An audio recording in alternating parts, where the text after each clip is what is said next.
First, you have some time to look at questions 1 to 5.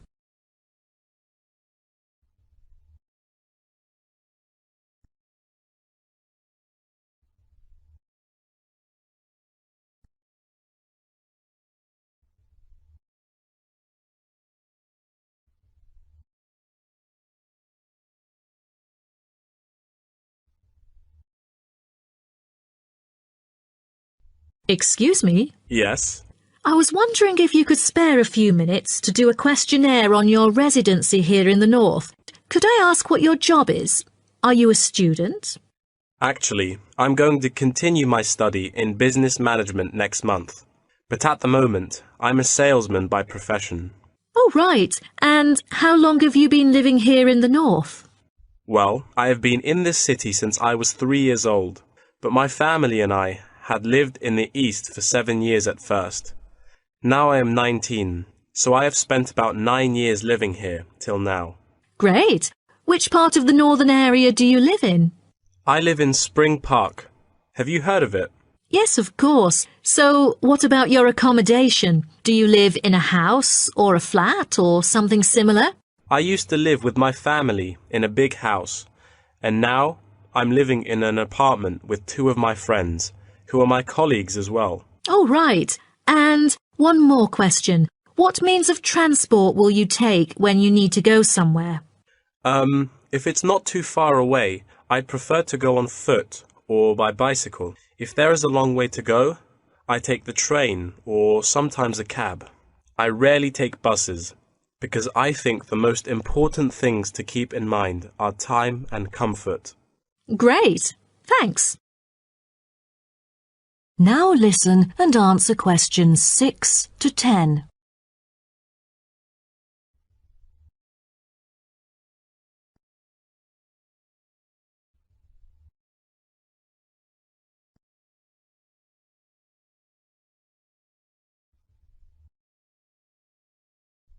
I'd like you to tell me, how often do you dine out? I don't often go out for dinner, maybe once a month. Every week just seems too often for me. OK, then where do you usually go for recreation? I often go to places that other people go to. I sometimes go clubbing after work. You know, there are some fantastic clubs nearby. And if you do not have to work during the day, will you go for a show or something? You know, there is a newly built theatre that opened last month in Spring Park, but I rarely go there because it's too expensive. I prefer to go to the cinema to see some of the latest movies. Do you like doing sports? And what is your main form of exercise? I like swimming and I go to the gym occasionally, but I spend most of my spare time sailing. All right. Last question. Have you taken any part-time courses? Yes, because I'm really keen on cartoons. I'm doing a Japanese course during the weekends, but I'm still a beginner. That is the end of section 1. Now turn to section 2. First, you have some time to look at questions 11 to 15.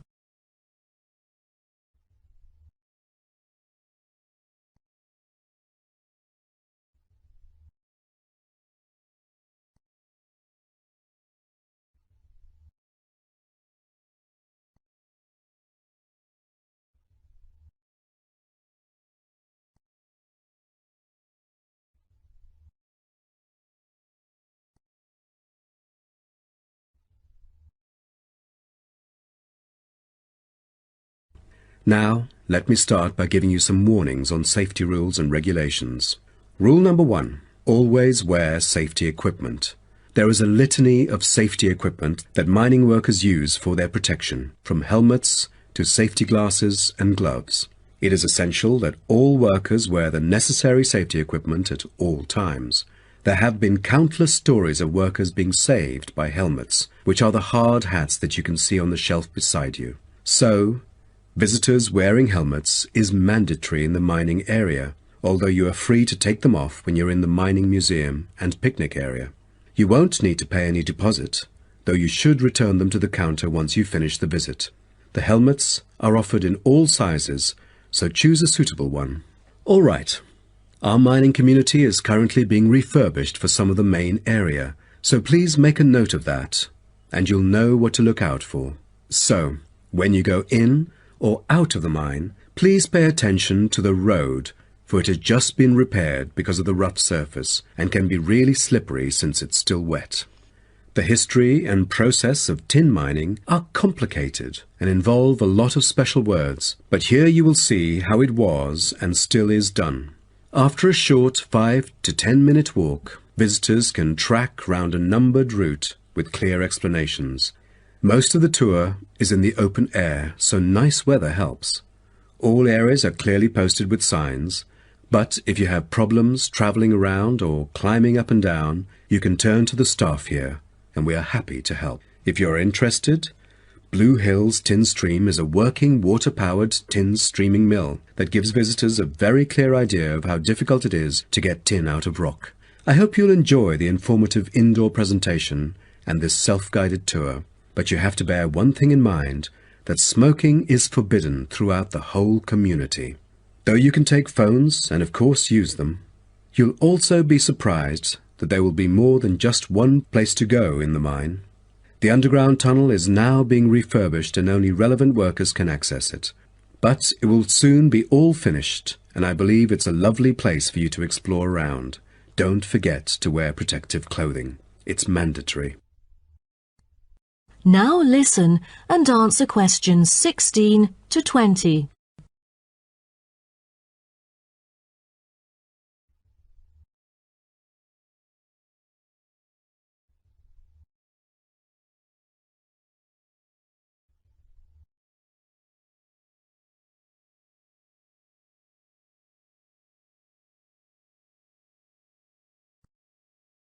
As you can see on our map in the brochure I've given you, we are here at the reception block.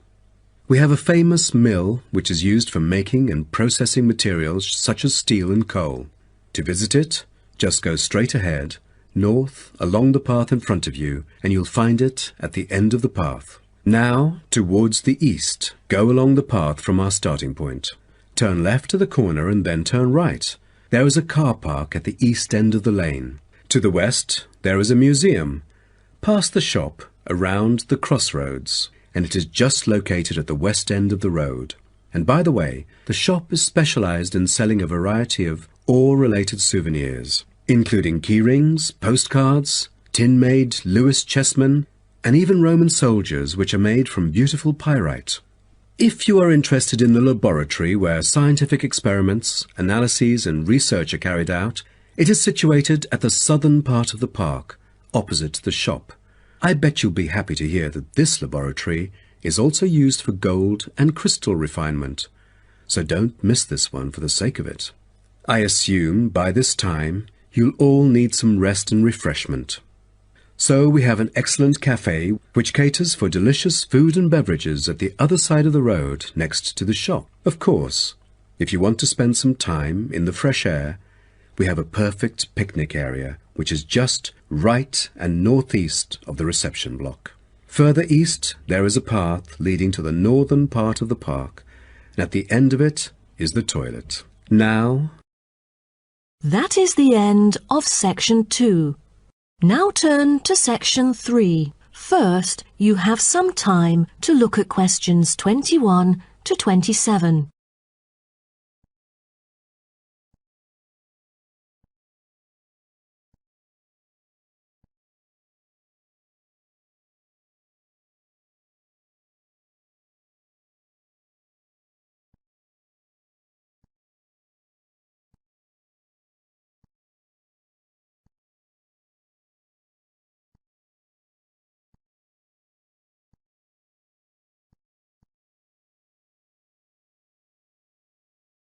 Hi Dave. As you know, I've asked you to come here today to discuss the assignment for our biology class. The whale survey. So let's start. OK, I've dug into some journal articles to see what sort of questions we should consider. Most of them include watching time and strongly urge it to be the top concern. What do you say? Yeah, the watching time should be carefully chosen. since I've heard a lot of unnecessary failures concerning picking the wrong time when it all went stormy and murky, and then nothing was seen during the whole field trip. Right. Then we should also pay close attention to the sea's surface because no one wants to encounter the failures you just mentioned. I think we'd better hope for the best, that it will be calm, with no choppy status. What about the weather conditions?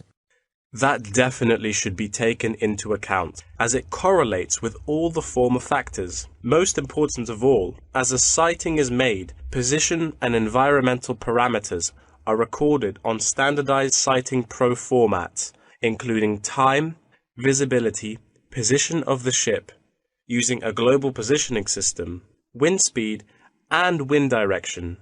Shouldn't there be a set limit for the visibility level, say 50 meters? Cetaceans are really sensitive to sound. They are able to know that something's coming after them, so they would hide in order to avoid possible danger. So let's make it 100 meters, shall we? Yeah, that might be better. Oh, in that case, we'd also need to pay attention to the appearance of the fishing boats, for all the noise that they would make. That's right. Although observations were regularly made, we know very little about whale vocalization and how they use sound in their behavioral and social interactions. So to understand marine mammals' social interactions, we'll need to use passive acoustic recordings to track and assess the individual behaviors of whales, as well as to identify their appearance. Okay, then what about scales? Oh, for each sighting, the number of animals should be counted. The group size, I mean. Also, we need to identify the species, possible age, and sex of the individuals. Now, listen and answer questions 28 to 30.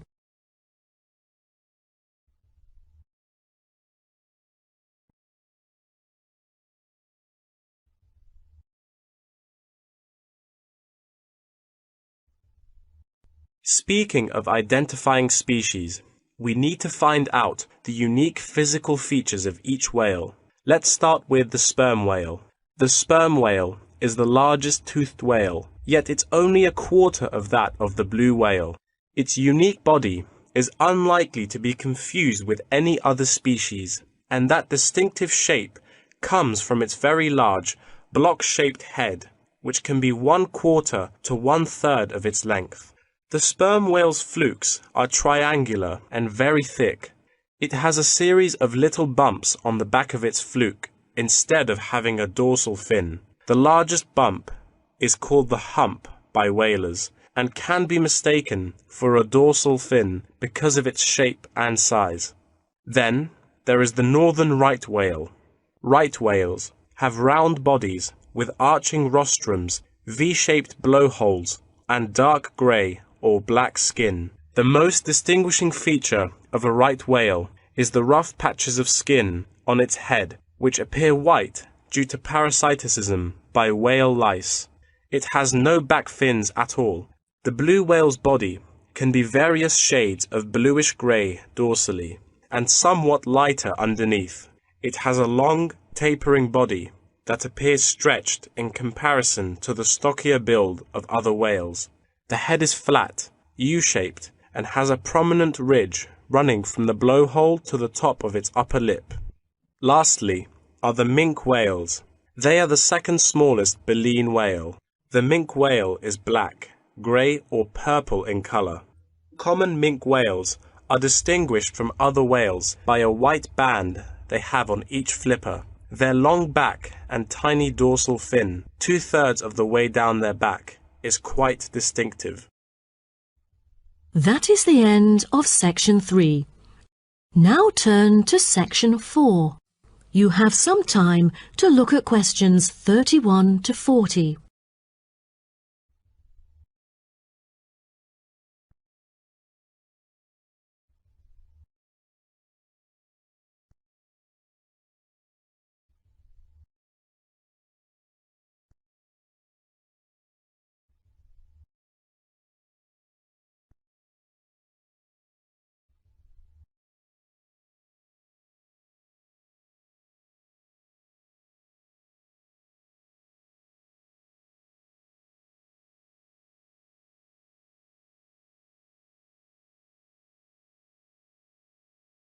Good morning, class.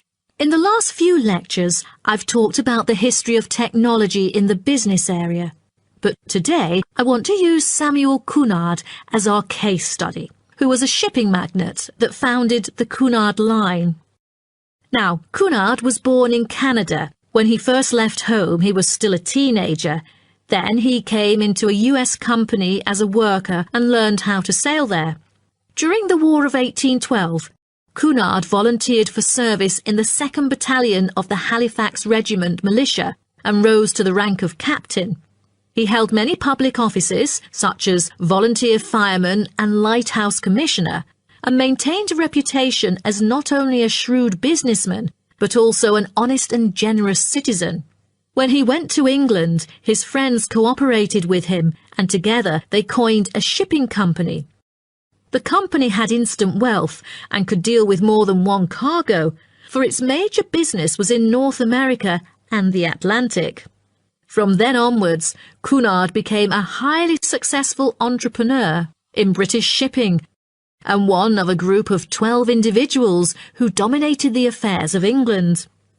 In 1838, the British government, impressed by the advantages of steam sailing for making regular passages, invited tenders to carry the transatlantic mails by steamer. Back then, mail contact through steamships brought more punctuality, while other types of ships were always delayed.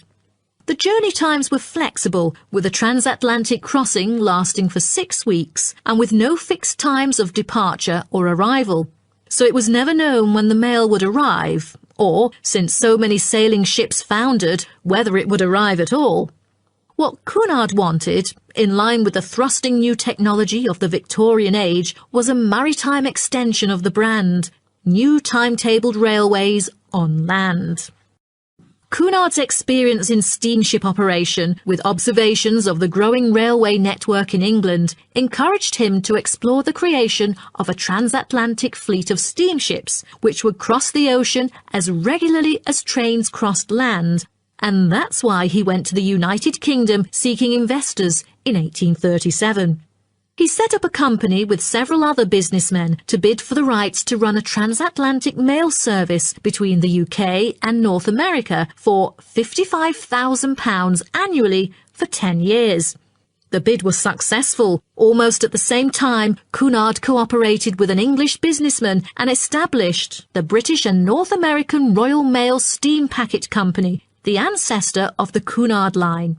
In 1840, the company's first steamship sailed from Liverpool to Boston, Massachusetts, with Cunard and 63 other passengers on board, marking the beginning of regular passenger and cargo service.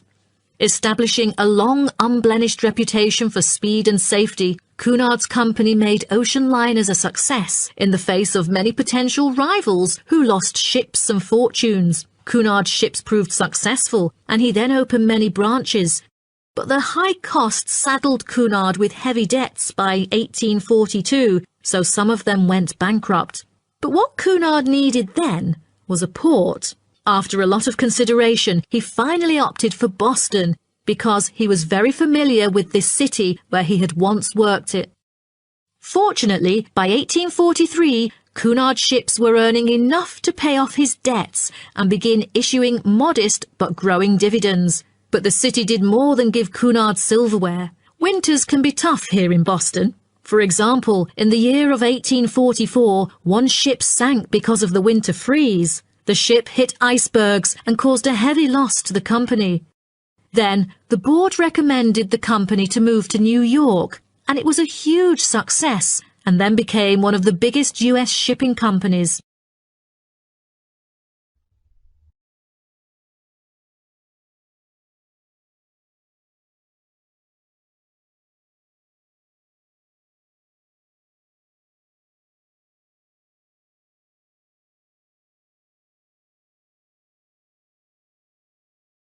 Cunard's conservative nature enabled his company to see off rivals and to take a measured and steady approach when it came to the introduction of new technology like radio communication. In the early years of his career, Cunard took a prominent part in community activities and various charitable organisations, as well as mercantile affairs which extended throughout the Atlantic provinces. Back then, there were hardly any entertainment facilities on board. In order to make sure that the passengers could have a comfortable journey, newspapers were printed on board. Prior to 1912, the shipping line had focused on speed and soon was renowned for its velocity and safety. His contemporaries admired him for the contribution to transatlantic communication by the line popularly called by his name. After that, for affluent transatlantic passengers, Cunard brought new levels of luxury to ocean travel: lavish suites, a swimming pool, gymnasium, ballroom, electricity, and more, just like that of luxurious hotels. That is the end of section 4. You now have half a minute to check your answers. In the IELTS test, you will now have 10 minutes to transfer your answers to an answer sheet.